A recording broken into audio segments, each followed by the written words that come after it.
السلام عليكم. برنامجكani wuxuu ku saabsan yahay baasaboorka Soomaaliland.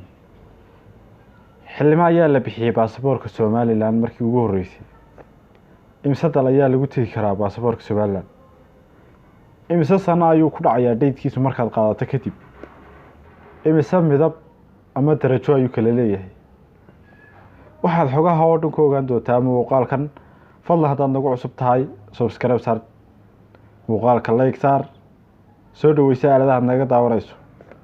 Baasaboorka Soomaaliland markii ugu horeysay waxaa la bixiyay sanadii 1996.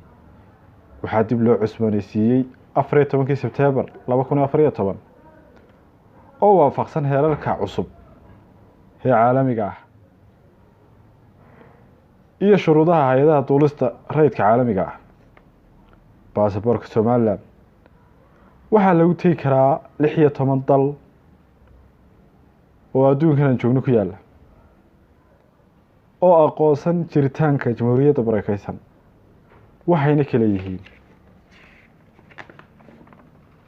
Koonfur Afrika, Ethiopia, Djibouti, Belgium, Boqortooyada Ingiriiska, Malaysia, Faransiiska, Sacuudi Carabiya, Koonfurta Suudaan, Kenya, Tanzania, Mareykanka, Imaaraadka Carabta, Zambia, Turkiga iyo Taiwan.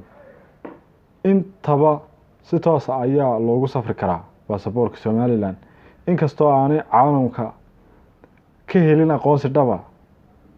haddana intaa wadan soo sheegnay waa lagu tagi karaa baasaboorkeeda. taariikhda baasaboorkan uu shaqeynayo waxay ku eg tahay 5 sano markaad qaadato kadib ayay ka dhacaysaa.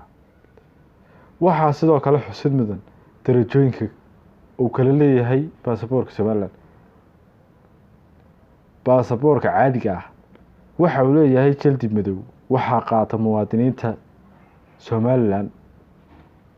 baasaboorka labaad, baasaboorka adeega waxa uu leeyahay jildi cagaaran, waxaa qaata xubnaha baarlamaanka. baasaboorka saddexaad, baasaboorka diblomaasiga waxa uu leeyahay jildi cas, waxaana qaata madaxda sarsare ee dowladda. insha Allah intaan muuqaalka xiga ku kulmi doono. Wassalaamu calaykum waraxmatullaahi wabarakaatuh.